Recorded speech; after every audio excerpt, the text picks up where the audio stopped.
You're listening to HowStreet.com radio, available online at TalkDigitalNetwork.com. Welcome to HowStreet.com radio, the online source for market opinions. Here is Jim Goddard. My guest is Chris Vermeulen. His website is thegoldanoilguy.com. Welcome to the show, Chris. Hey, thanks for having me, Jim. Gold. I keep expecting gold prices to really explode when there's so much trouble on the stock markets. Is that actually happening?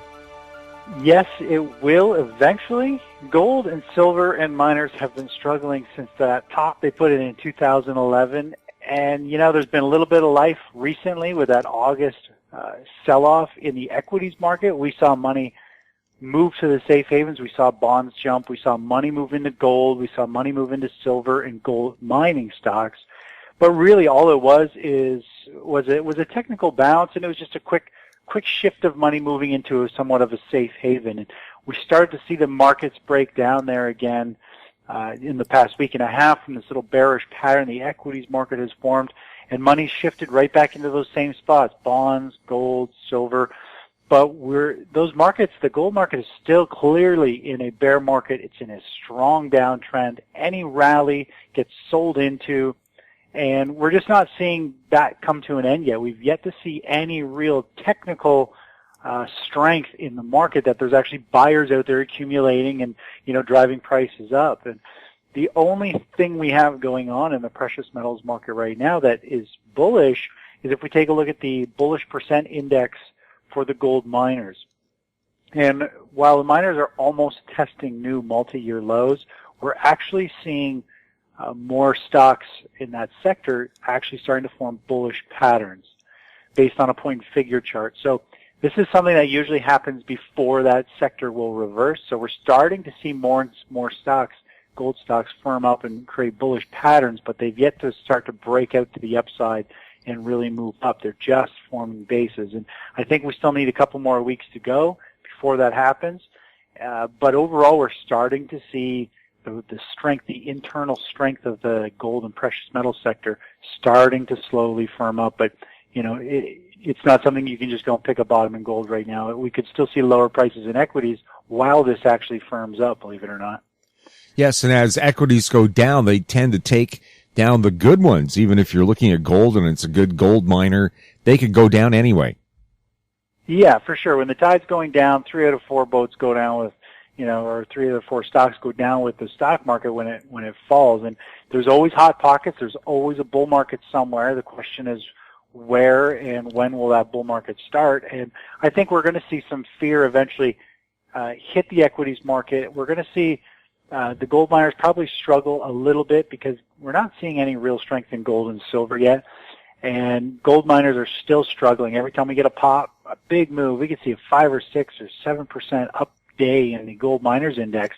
And then a day later, it gets sold right back down on heavy volume. So, I think that sector is still going to struggle. I think it's going to poke to new multi-year lows here over the next couple of weeks. But we're getting fairly close, I think, to a bottom, and the market internals are starting to show that sector is firming up, but we're not there yet. Have lower energy prices helped these gold miners survive?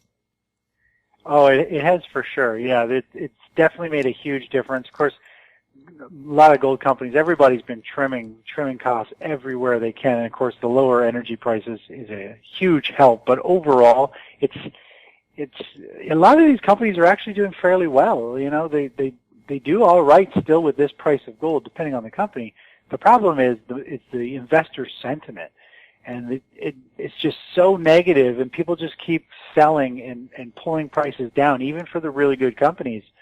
That it's not so much the company, it's the market sentiment that's pulling the stock prices lower. And until that starts to shift, until we see a couple or 1 or 2 big up weeks in gold and silver, and we see some big money, and until those hit the headline media news saying money is moving back into gold, here comes a new gold rush, that's when we're going to start to see people saying, whoa, I want to buy these gold stocks that are going to go up 5, 6, 700% in value, while, gold maybe doubles or something like that. So we really need something to kickstart that, or start to change the market's psychology around everybody hates miners right now because they're all down 80, 90, 95%. It's unbelievable the selling that's taking place in these things, and they're just dreaded. People don't want to buy anymore. They've already owned a whole bunch of them. If they had $10,000, now they've got $700 left in value. It's amazing how much deterioration's happened in a lot of these stocks. That's what I heard too. Somebody just told me, don't talk to me about gold. I don't want to hear anything about it. People have been telling me for the last 2 years, it's got to go up, and all of it's done is gone down. How do you fight that? There's not much you can really do other than you have to kind of wait. I've got a kind of like a little pocket of hidden gems. We're getting to a point here where I like to take a little bit of play money, some fun money. When you get into like gold, micro-cap companies that are about to turn a profit and have their head screwed on straight and are really set for the next major bull market, I kind of go out there, I call them hidden gems, and I try and pick up anywhere from 8 to 12 of these little plays, a little bit of money. And so I've been starting to add some of these hidden gems. And, there's not much you can do. You really just have to stick your toe in the water and kind of wait. A lot of stocks, these penny stocks, are down at levels that really they can't go down a whole lot more. They're 3, 2, 3, 5 cents, but they're about to go into production. They have a story that nobody knows about because they don't have any money to promote. So, you can start to leg into some of these tiny positions, but you got to treat them like lotto tickets. They're higher odds than a lotto ticket, but still the odds, aren't the greatest. You really need this bull market to kick into place. You need everything to go smoothly on their process. And it just comes down to waiting for that market psychology to start to change and for the media to start kind of getting it back into people's minds. But for that to happen, we need to see gold actually start to move up and gold miners start to move up. How important of a role does a country like China that holds so much gold have in something like this? They can probably control the market fairly well. Like they can sell so much, but it's such a convoluted. There's so many ways to layer and hide what's going on and manipulate the market. I don't even think you can't really track anything. There's all these different ways they can move money around and stuff. It's clear as day that the gold and silver market are somewhat manipulated, and there's nothing anybody can really do about it because there's these big companies and corporations selling paper gold and silver that can drive price down, even though there really isn't any those amounts of physical silver gold behind it. But there's nothing we can do about it, and I don't really think like China. I think. I don't think everybody really wants it to crash. I think people are just kind of in accumulation mode. They kind of want lower prices, but they don't want to completely kill it. And I think, they're just kind of balancing and figuring out what they need to do. Russia's been adding tons of gold recently. There's a lot of people starting to store some massive amounts of gold. And I think, it's kind of being held down until all these countries can get the positions they need so that, it could potentially run to $10,000, $12,000, $15,000 an ounce for gold. And of course, these countries can, really make back a lot of lost ground that they have from their currencies and everything else that's falling apart. Right. The ruble is rubble right now. Right. So how much gold can you buy with it, or does Russia care? Yeah, it really, I don't think it matters in the whole grand scheme of things. I think they just want to own ounces, and overall it's going to go up in value in other currencies, and that's what they want. They want buying power. It doesn't matter so much the currency, they just want ounces under the belt and to keep storing it. We'll have more with Chris Vermeulen right after the break. Unbelievable harmonies, spectacular performance, Bird Dog and the Vintage Electric Band, the ultimate tribute to the Everly Brothers and Simon and Garfunkel. In Oliver, October 2nd. In Kelowna, October 3rd. Buy online and save at ontourtickets.com. More and more people are looking to the internet for intelligent, riveting, and thought-provoking interviews. To advertise on The Goddard Report and TalkDigitalNetwork.com, call 604-699-8600, 604-699-8600. Welcome back. We're speaking with Chris Vermeulen. His website is thegoldandOilGuy.com. On the crude front, any bright lights there? Crude oil, we've been talking about it for a while. We've been watching it try to form some type of basing pattern here. And the last time we spoke, crude oil had formed this really tight, bullish little pattern, this bull flag pattern, and it looked like as though it was ready to have a pop to the upside. And within a couple of days, we did see a significant pop in crude oil price. But in the grand scheme of things, crude oil is still trading sideways from 2 weeks ago, the last time we spoke. But it's worked its way into the apex of this pennant formation. And the way the markets work is they need momentum behind something. So you get this bullish pattern, this strong rally, and then it trades sideways for a little bit. And then you want to see it take off again, sooner than later. The sooner it moves to a new high, the more power and momentum it has behind it. But what we've seen with crude oil, it's had a strong rally, and it's been flagging or trading sideways in this narrowing range, so it creates a little kind of pennant, little triangle, a flag.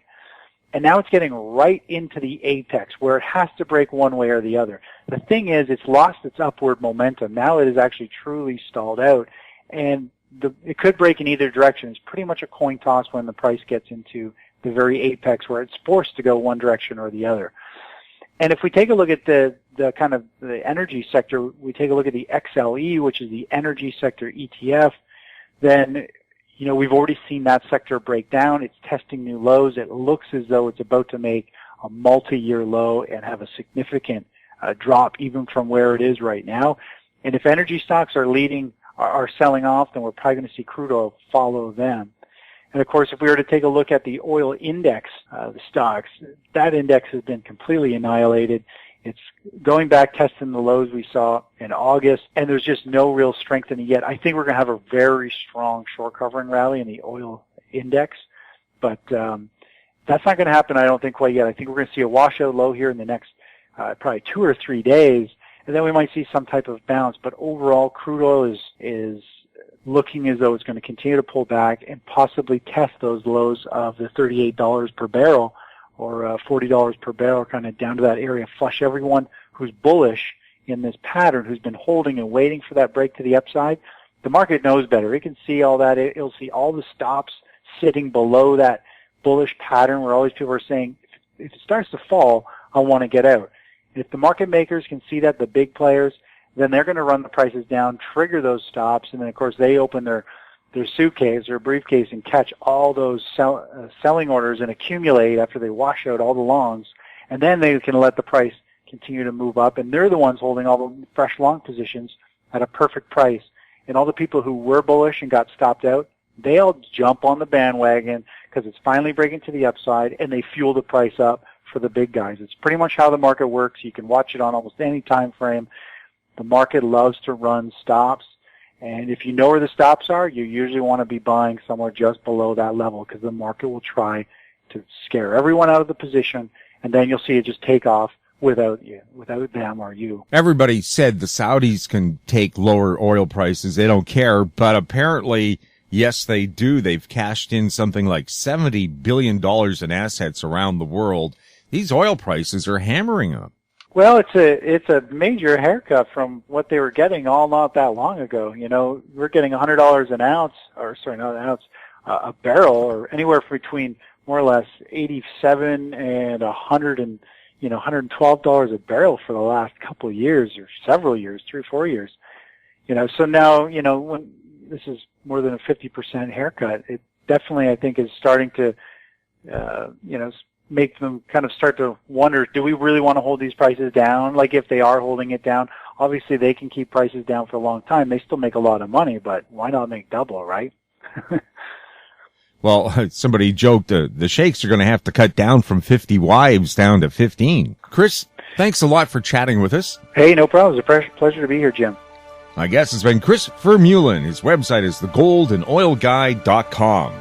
You're listening to HowStreet.com radio. Check out our popular YouTube channel, Talk Digital Network. You can also find us on Twitter at Talk Digital Net. Comments about the show can be sent to info@HowStreet.com.